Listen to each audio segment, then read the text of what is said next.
Hello guys and welcome back to our channel. Today I will show you how to cancel Hulu subscription after free trial in 2025. So, the first thing that you're going to do is open up a browser on your mobile phone or PC because this can only be done using a browser, not on the Hulu application. So, first of all navigate to browser, go to the search bar and type in Hulu login.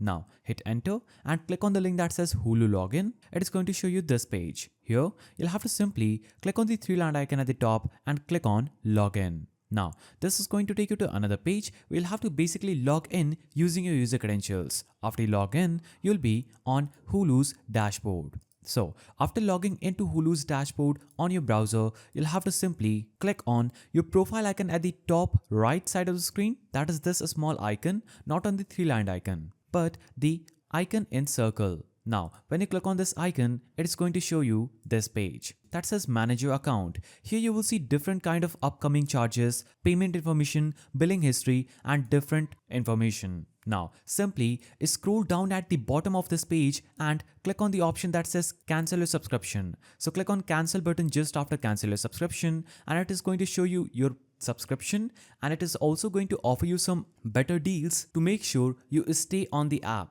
So if you want to stay you can, but if you want to cancel, just scroll down and click on cancel subscription button under keep subscription. Now, when you click on cancel subscription, you'll have to simply follow the prompts like entering a password or something, and after that, your Hulu subscription will be successfully cancelled. So, that is a simple way through which you can cancel your Hulu subscription. If you found this guide helpful, please don't forget to give it a thumbs up, and thanks for watching.